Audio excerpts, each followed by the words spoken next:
Yo, kembali channel gua Mario Angelo. Oke, kita akan bahas mengenai Snyder Cut. Oke, ini gua rekam tepat tanggal 18, di mana Snyder Cut baru saja rilis di HBO Go di Asia ya. Baik, jadi kalian yang belum nonton Snyder Cut, kalian tonton aja langsung filmnya, langsung aja gratis trial 7 hari. Jadi kalau kalian yang belum punya budget atau belum punya uang untuk streamingan seperti HBO Max atau iFlix atau Netflix mungkin ya, kalian bisa langsung aja ke HBO Go. Karena di HBO Go itu bisa mendapatkan trial. Jadi kalau kalian ingin membatalkan trial tersebut, itu bisa. Oke, 7 hari trial. Jadi mumpung kalian belum nonton Snyder Cut, kalian langsung aja tonton sekarang juga dan gratis. Kalau kalian ingin langganan terus menerus untuk melihat film-film DC selanjutnya, itu kalian langsung bayar per bulannya 60.000. Murah loh, murah banget. Jadi sekarang ayo langsung kalian tonton Snyder Cut sekarang juga ya, karena jujur aja gua bisa nonton filmnya udah bagus banget, anjir lah. Oke, tapi sebelum itu gua ingin memperkenalkan kepada kalian mengenai bimbingan belajar Sinus Alpha. Oke, jadi bimbingan belajar ini itu sudah melayani online dan offline, dan kalian langsung aja hubungi nomor kontak di bawah ini. Oke, dan kita bisa jamin tugas-tugas ataupun ulangan itu semua kita bantu. Oke, jadi langsung aja hubungi nomor kontak di bawah ini dan kami tunggu kedatangan Anda. Oke, langsung kita masuk segmen ke DC Comics Indonesia.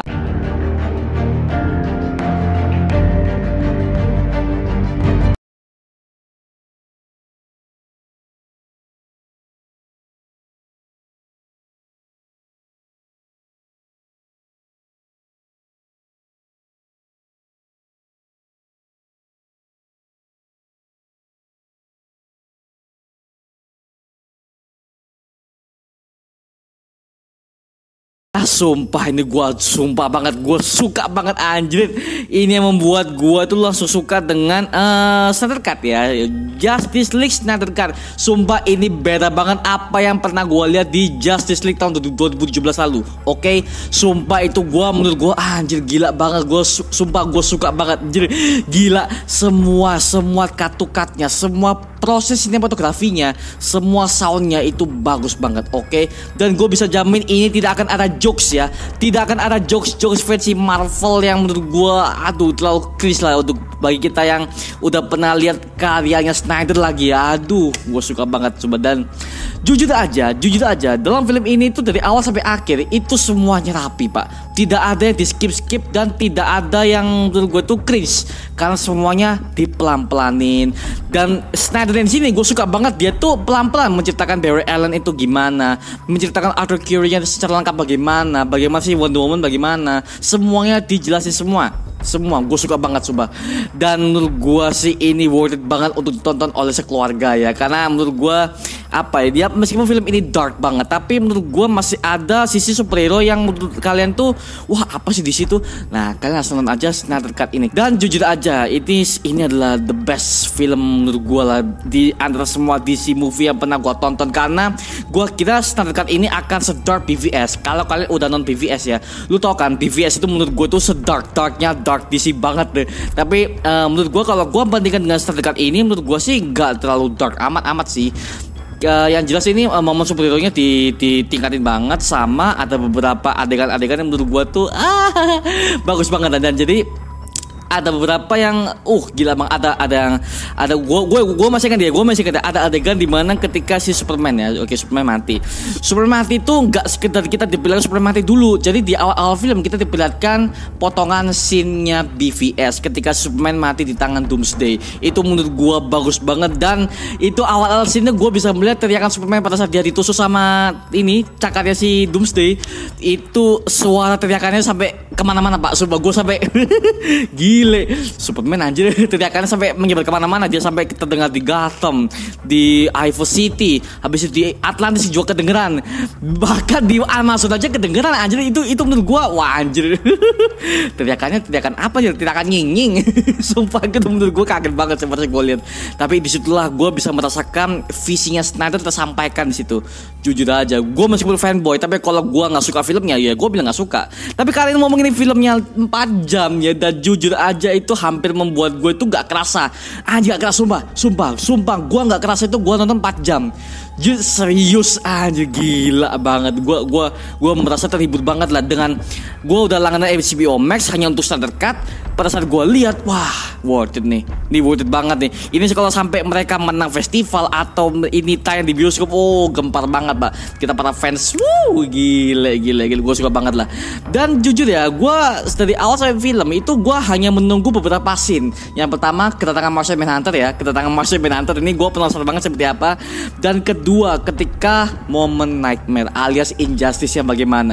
Dan ketiga, pada saat Superman bangkit kembali itu bagaimana. Dan jujur aja, ini versinya hampir seperti kayak yang tahun 2017 lalu. Jadi ada adegannya sama tapi dengan ditambahi scene-scene yang lebih lengkap lah. Jadi kayak seperti extended versionnya tapi dari sisinya standard cut. Nah, jadi seperti itu.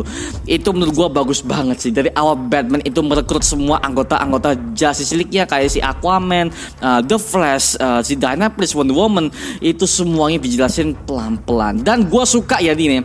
Gua suka karakternya Cyborg. Oke, si Cyborg, si Victor Stone di sini menurut gue itu sudah akurat banget sama komik. Oke, dan menurut gue penggambarannya dari awal sampai akhir itu gue suka. Dimana ketika kita melihat dia itu adalah seorang kapten football dan dia itu sudah menang beberapa kali, tapi dia ingin membanggakan ayahnya karena dia ingin pengakuan dari ayahnya si Silas Stone yang kebetulan dia itu adalah seorang ilmuwan di Star Labs di Metropolis. Dan itu pertandingannya itu yang lihat itu hanya ibunya tahu lah potensi anaknya, tapi si bapaknya nggak lihat karena dia sibuk dengan pekerjaannya dengan Mother Box. Oke, ini gue suka Mother Box ini dijelasin lebih detail, Pak. Sumpah ini lebih detail daripada yang 2017. Kalau di 2017 itu Mother Box itu hanya dijelasin secara singkat aja gitu loh. Nggak dijelasin itu mengandung kekuatan apa. Kalau kita udah baca komiknya dari New 52, Rebirth atau sebelum pre-crisis ini kita udah tahu lah Mother Box itu apa. Jadi yang belum tahu ya, jadi Mother Box itu adalah sebuah kotak energi ya. Kotak energi yang itu berisi tentang anti-love equation. Jadi dimana anti-love equation itu adalah kekuatannya Darkseid. Jadi itu menurut gue tuh yang di sini tuh keren banget. Dan ini semuanya persis banget, hampir seperti yang main di komik lah. Sumpah, Darkseid-nya, Darkseid-nya. Jadi ya gue tahu Darkseid itu hanya muncul sebagai cameo di sini karena kalau dia dimunculkan sekarang ya menurut gue sih nggak epic karena dia kan the badass villain terbesar lah. Kalau di MCU dia itu ibaratkan kayak Thanos-nya lah ya, seperti itu lah. Dan juga gue melihat ada adegan ini ya, gue suka Barry Allen-nya. Oke, Barry Allen di sini tuh bukan sebagai speedster yang kadang-kadang kalau kalian udah lihat tahun 2017 itu Barry Allen yang gak guna banget, Pak. Sumpah, dia tuh cuman The Flash tapi dia tuh cuman ngejokes-jokesnya nggak jelas. Sumpah, tapi yang di sini standard cut gue bisa merasakan betapa marahnya dia, emosinya dia, di balik senyumannya tuh dia tuh pasti sengsara gitu loh. Jadi gue bisa melihat perjuangan si Barry ini bagaimana dia tuh ingin bapaknya keluar dari penjara karena dia tahu bahwa bapaknya ini nggak membunuh ibunya. Yang membunuh kan, lu pasti tahu lah siapa yang membunuh si ibunya Barry Allen ya. Kalau lu tonton aja di The Flash CW. Oke, lanjut lah. Dan jujur aja ketika gue melihat The Flash Ezra Miller itu acting yang hilang, Pak. Sumpah, acting yang hilang. Dia persis banget saya ada di komik. Si Barry Allen yang dari komik di situ. Itu sumpah gue suka banget. Dan jujur ya, kalau kalian mengira The Flash itu adalah superhero yang kayak Deadpool yang dia suka jokes atau apa, oh no. Di sini Barry Allen The Flash-nya dibikin emosionalnya naik. Emosional dipermainkan sebagai penonton yang kita melihat dia loh.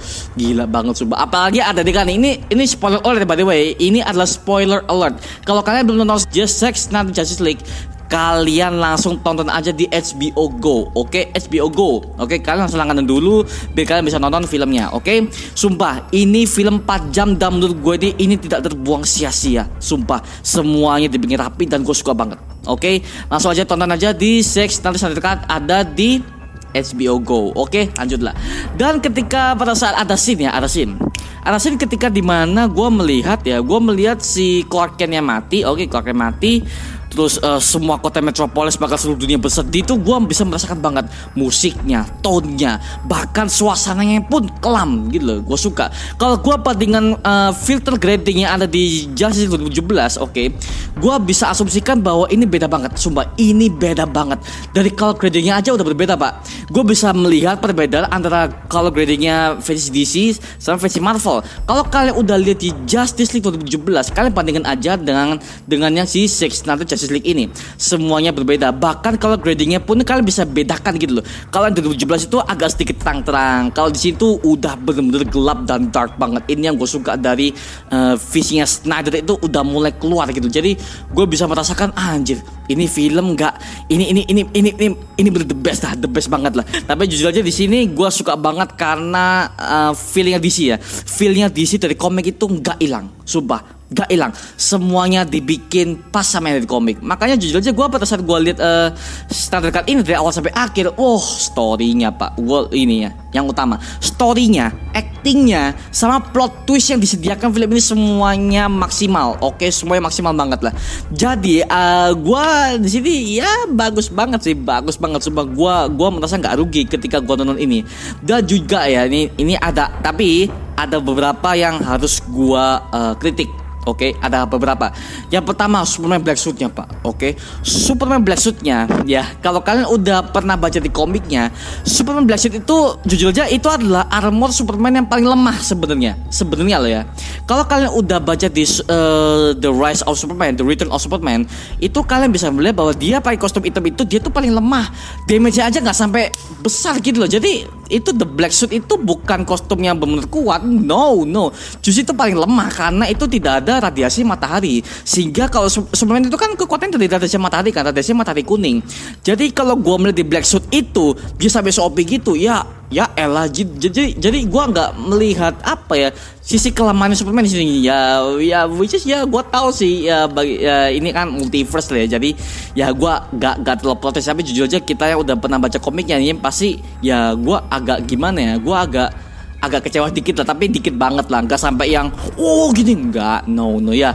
Gua tahu ini adalah konsep yang berbeda dari Zack Snyder sendiri ya, walaupun ini nggak sesuai dengan komik, tapi it's okay, nggak apa-apa. Itu nggak membuat gue tuh kecewa banget, no, nggak. Yang penting gue tonton alur ceritanya bagaimana, plot twistnya dan semua kejutannya gue bisa merasakan di situ. Oke. Dan gue suka Green Martian-nya di sini. Akhirnya kita bisa melihat itu, gila, Green Martian-nya itu pertama kali yang muncul tuh pada saat dia bertemu dengan Lois Lane dengan wajahnya si Martha Kent. Kalau kalian udah tahu Green Martian, si Martian Manhunter ini, dia tuh kan kekuatannya kan bisa menyamar menjadi orang lain, bahkan meniru pikirannya mereka. Jadi orang-orang itu nggak tahu bahwa dia itu adalah alien gitu loh. Itu yang gue suka dari Martian Manhunter di sini ya. Kalau kalian belum tahu detailnya bagaimana seperti apa dia itu, kalian bisa tonton aja di Supergirl. Oke. Kalau kalian ingin baca komiknya silakan ya, gue nggak masalah. Karena jujur aja Martian Manhunter itu menurut gue tuh hero yang menurut gue tuh dia tuh hanya main taktik saja. Karena gini, kalau kalian udah pernah lihat Justice League yang animasi dulu, dia itu selalu bagian pemikirannya, dia itu selalu bagian strategi, rencana. Itu adalah Martian Manhunter, tapi dia nggak bisa bertarung. Oke.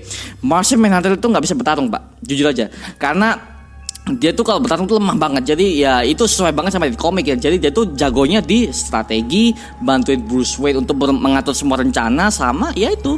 Ya dia jadi orang dalam rencana lah gitu. Jadi seperti pembuat rencana lah, jadi seperti itu lah gitu. Ya gua suka sih, dan itu menurut gua desainnya kalau gua bandingkan dengan yang ada di komik sama yang di Supergirl, ini lebih detail Pak. Sumpah ini lebih detail banget. Dan dari ada goresan dikit, itu visinya standar banget sih. Itu hampir sama kayak di kostumnya Man of Steel-nya si Henry Cavill. Itu wow. Sumpah gua hampir teriak loh ketika gua lihat Martian Manhunter tuh. Itu dia muncul fullnya di akhir-akhir ketika filmnya mau selesai. Ya gitu ya. Oh ya, satu lagi, gue suka adegan Injustice-nya. Oke. Walaupun Injustice-nya ini jujur aja ini cuma bentar doang. Injustice-nya alias si Nightmare-nya ini dia muncul cuma bentar doang. Paling kira sekitar 5 menit atau 10 menit ya, gue lupa. Tapi jelas untuk Injustice-nya ini menurut gue bagus banget. Karena apa? Kita bisa melihat pertarungan Superman yang ketika dia itu udah kehilangan sosok istrinya sama anaknya, Lois Lane yang lagi mengandung dibunuh sama Darkseid. Nah, ini kita mendapatkan plot twist di sini ya, jujur aja. Dan ketika itu gue melihat bahwa si Queen Mera mengatakan bahwa Superman sudah membunuh Aquaman. Aquaman sudah mati di Injustice. Aduh, Aquaman sudah mati. Aduh, gila. Itu menurut gue sih anjir, kaget sih sumpah. Gue kaget banget loh. Karena di situ jujur aja gue melihat itu ada si Cyborg, The Flash, Deathstroke, sama si Queen Mera, sama si Joker doang. Jadi gue nggak melihat Wonder Woman di mana, sama si Aquaman di mana nih. Ternyata loh Aquaman-nya mati loh. Jadi si Queen Mara itu di situ tuh perannya adalah membalas dendam atas apa yang sudah Superman berbuat kepada si Aquaman gitu loh. Ya jadi ya apa ya, bagus banget sih, plot twistnya itu kena banget loh. Dan jujur aja Deathstroke ya, yang awalnya itu adalah villain, dia menjadi rekannya si Batman untuk berusaha bertahan hidup dari kejaran Superman. Karena di situ Superman sudah menjadi pemimpin dunia yang benar-benar kejam banget lah, yaitu hampir seperti kayak di Injustice, komik Injustice. Cuman ini agak sedikit melenceng karena ini adalah visinya Snyder. Jadi dia tuh nggak mau terpaku sama komik, jadi dia merubah alurnya sedikit menjadi lebih nggak terpaku sama komik. Ini yang gue suka di ini. Jadi dia memodifikasi dengan visinya dia.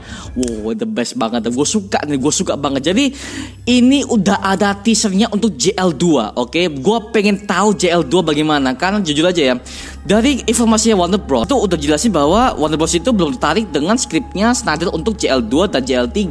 Karena itu udah pernah bocor di Google loh, tentang skripnya JL2 dan JL3. Jadi JL2 itu ya sama kayak di endingnya film itu menceritakan tentang mengenai Martian Manhunter gabung ke Justice League. Dia dan seluruh anggota tim JL yang lainnya harus mencari anti-life equation. Itu akan membuat Darkseid bisa menguasai seluruh bumi. Jadi itu menurut gua sih gimana ya? Oh, bagus banget sih, konsepnya bagus. Ada Green Martian satu lagi, dan gua harapin sih Shazam masuk ya. Karena jujur aja gua nggak melihat Shazam di sini karena ya which is Shazam belum ada di sini karena Shazam itu tampilnya tahun 2018 kalau nggak salah. Gue agak lupa sih Shazam tayang tahun berapa. Tapi jelas Shazamnya kalau dia harus gabung sama Shazam lah, karena kan dia juga di CU juga ya, jadi seperti itu. Ya bagus banget ya, bagus banget. Gue suka banget lah. Dan ini gue suka ada beberapa karakter yang menurut gue itu dipoles banget ya. Contoh ya si Aquaman di sini tuh gak terlalu ngejokes kayak di Aquaman yang movie yang aslinya, yang katapannya James Wan yang tahun 2015 lalu. Di sini Aquaman-nya dibangun sebelum dia mendapatkan tahtanya. Jadi ini timeline-nya masih ada di 2017, oke? Timeline-nya masih 2017. Setelah Superman mati 2 tahun kemudian, seluruh tim CL itu sudah gabung dan mengalahkan Steppenwolf.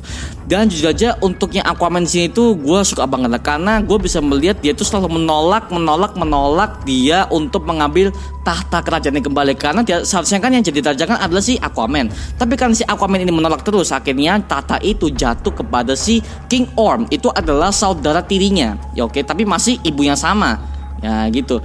Jadi ya menurut gua sih bagus banget sih, dengan dia menolak throne-nya, terus dia tuh selalu menolak siapa jadi dirinya sebagai Aquaman gitu loh. Dan menurut gue itu membuat dia Jason Momoa itu actingnya bagus banget pak, bagus banget. Ya walaupun agak sedikit beda dengan yang di Aquaman movie-nya ya, tapi ya it's okay, nggak apa-apa gitu loh. Bagus banget lah, oke gue suka lah. Yang selanjutnya adalah Steppenwolf ya, oke. Jujur aja, Steppenwolf di sini itu udah bagus banget pak. Gua bisa merasakan kengeriannya dia, suaranya dia pak, wah dipoles banget tuh anjir. Itu dipoles loh, sumpah. Dan itu gua melihatnya itu pada saat dia ngedubbing, si aktor yang dubbing sebagai Steppenwolf itu ada beberapa artikulasi yang nggak jelas menurut gua. Ada beberapa artikulasi dia yang nggak jelas ketika dia melapor kepada si Desat bahwa dia sudah menemukan beberapa mother box untuk dikumpulkan menjadi satu. Itu menurut gue ada beberapa dialog dia, ya suaranya dia itu ketumpu sama apa ya istilahnya bassnya suaranya dia gitu. Jadi agak sedikit gak jelas gitu loh. Jadi gue melihat agak sedikit gak itu ya, gak nangkap gitu loh. Tapi yang jelas kayak gue nontonnya dari subtitlenya doang. Tapi dari sisi gue agak kecewa di situ sih. Suaranya Steppenwolf itu agak sedikit bindeng dan juga terlalu dalam. Jadi kita yang sebagai penonton tuh yang melihat dengan bass yang tinggi, ini juga aja gue nontonnya pakai bass yang tinggi loh, sumpah. Tapi ya it's okay ya, walaupun ada beberapa artikulasi dia yang berantakan, tapi it's okay, nggak apa-apa lah ya. Dan juga ya, gue suka ada adegan di mana Steppenwolf itu mengambil mother box itu di Amazon, oke. Di Amazon gue bisa melihat dia tuh membantai semua pasukan Amazon itu, darahnya digelatin pak. cerah itu menurut gua bagus banget. Dia menghancurkan bentengnya Amazon, terus dia mengancam semua keselamatan Amazon bagaimana. Itu menurut gua bagus banget Pak, semua bagus banget. Dan ini gua baru tahu si Bruce Wayne itu pada saat dia menjelaskan itu kepada para anggota timnya itu menjelaskan kenapa Mother Box itu gak bangun selama Superman masih hidup. Nah ini yang gua sampai plot twist nih. Ternyata Cyborg sudah menjelaskan dari sistemnya udah membaca bahwa yang bisa mengalahkan Steppenwolf adalah Superman. Oke, Superman. Karena Mother Box itu seharusnya dia itu bisa aktif. Tapi kenapa dia nggak aktif selama Superman masih ada? Because they afraid, karena mereka takut. Tiga Mother Box itu mereka tuh takut akan kekuatannya Superman, oke? Dan which is gue agak sedikit masuk akal juga sih. Tapi kenapa dia takut? Padahal Darkseid itu kekuatannya hampir sama dengan Superman padahal. Dan bisa jadi Superman itu ya bisa jadi dia bisa mati loh melawan Darkseid itu, karena Darkseid itu bukan lawan sembarangan, jadi sumpah. Kalau kalian bandingkan dengan Thanos yang hanya membandingkan dia dengan Infinity Stones atau Infinity Gauntlet, wah lu salah bro. Thanos gak ada apa-apanya dengan Infinity Gauntlet dan Infinity Stones. Kalau dia nggak ada Infinity Stones, dia pasti cukup Pak. Sumpah dia, gua melihat di MCU aja itu selalu mengandalkan di Infinity Stones-nya doang. Tapi coba kalau dia nggak ada. Nah, Darkseid itu kalau dia ingin menghancurkan sesuatu atau musuh-musuhnya, dia cuma diem, dia bertarung tuh tenang banget Pak. Sumpah, Darkseid itu bertarungnya tenang banget dan lasernya itu mengikuti targetnya. Ini yang gue suka dari film-film di situ, mereka tuh OP tapi ada penjelasannya. Nah, gitu. Makanya gue paling absurd banget ngelihat para fans itu membandingkan Thanos dengan Darkseid. Oh, jauh bro. Darkseid itu nggak perlu apa-apa, nggak perlu bantuan alat apa-apa untuk dia menjadi seorang yang benar-benar dewa gitu loh. No exactly. Oke, lanjut lah ya. Dan ada beberapa adegannya si Whedon tuh masuk di sini. Oke, ketika contoh ketika si Bruce itu menjemput si Barry dan dia ngomong, "What your superpowers again?" I'm rich. Itu ada jokesnya Marvel. Cuman standar itu sengaja memasukkan itu mungkin karena biar nggak garing-garing banget gitu ya. Karena dia udah melihat BVS yang terlalu dark, mungkin dia ingin membagi sesuatu yang sedikit jokes agar filmnya itu nggak semuanya full dark gitu. Jadi dia memasukkan sedikit dari unsurnya Whedon masuk ke situ. Ya contoh kayak gitu. Ada yang dia ngomong I'm rich. Yang kedua dia ngomong I bought the bank ketika dia menyelamatkan rumahnya si Clark Kent yang sudah disita oleh bank. Oke, karena si Martha Kent itu kan dia usaha petaninya udah nggak jalan karena suaminya udah mati, Clark Kent udah mati juga. Alhasil Martha Kent dia pinjam ke bank, alhasil dia nggak bisa membayar semua utang-utangnya dan akhirnya rumah itu disita oleh bank. Dan akhirnya di sini Bruce Wayne udah membeli kembali banknya dan mengembalikan semua perabotan dari rumahnya si Clark Kent ini. Dan jujur ketika dia ngomong I'm rich dan juga dia ngomong I bought the bank, itu literally jokesnya Whedon nih. Tapi dia memasukkannya di situ. Nah, itu sih. Dan ini seharusnya ada plot twist ya. Ada plot twist lagi nih, yaitu ketika si Lex Luthor ketemu sama si Deathstroke sini. Ya, gua udah tahu sihnya karena kita udah pernah lihat itu di JL 2017. Tapi di sini ini lebih plot twist lagi, Pak. Jadi film ini penuh banyak banget plot twist lah. Si Lex itu akhirnya dia itu mengajak si Deathstroke itu untuk bekerja sama. Dan kita bisa melihat bahwa si Lex itu mengatakan mata diganti dengan Deathstroke. Berarti di sini Deathstroke itu sudah pernah bermusuhan dengan Batman dan si Batman itu menghilangkan mata satunya ini. Nah, ini gue langsung gila, ternyata semuanya itu dendam gitu. Dan akhirnya si Lex itu memberikan informasi kepada Deathstroke bahwa si Batman adalah Bruce Wayne. Itu Deathstroke langsung setuju untuk masuk ke Legion of Doom. Itu adalah sebuah kelompok teroris yang mereka itu dari film-film DC masuk ke situ, dan itu yang dibentuk oleh Lex Luthor. Itu persis banget seperti komiknya. Dan itu sebenarnya adalah scene yang Whedon, karena itu pakai sebenarnya jujur ya, itu sebenarnya adegan itu dilarang sama Snyder. Karena apa? Karena kapal yang ditumpangi sama Lex Luthor dan semua adegannya itu pakai kapalnya si Zack Snyder, dan itu di-shoot sama Joss Whedon tanpa izin ya. Itu di-shoot sama Joss Whedon tanpa izin. Dan jujur itu membuat Zack Snyder itu marah banget karena wah, lu pinjam properti gua tapi lu nggak izin sama gua, lu sama aja dengan mencuri dong. Jadi seperti itu ya. Jadi ya meskipun Snyder itu sangat kesal dengan Whedon yang terlalu apa ya, mengotak-atik JL Justice League-nya itu terlalu gitu, akhirnya ya dia membiarkan scene itu menjadi sesuatu scene yang kompleks gitu loh. Dan mungkin ya pasti kalian yang belum tahu tentang DCU, kalau kalian nonton ini pasti kalian ngantuk karena 3 jam ini ada beberapa teman gua nggak mau sebut nama ya, ada beberapa teman gua itu mereka mengatakan, waduh bang, gua ngantuk bang kan memang 4 jam sumpah deh. Jadi itu sebenarnya itu nggak yang full war kayak Infinity War itu enggak, jadi semua itu pelan-pelan. Kita bisa merasakan heningnya dunia itu akan kematian Superman bagaimana, heroiknya mereka bagaimana, itu semua bagus banget.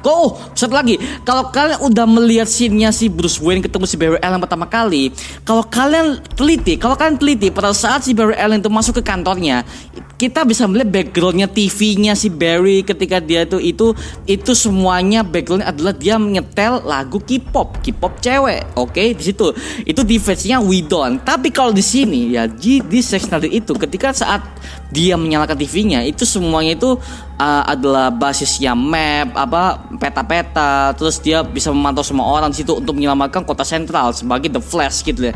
Dan jujur itu yang gue suka itu gue suka. Dan jujur gue bingung kenapa si Joss Whedon itu memasukkan unsur Korea di dalam ini Justice League gitu loh.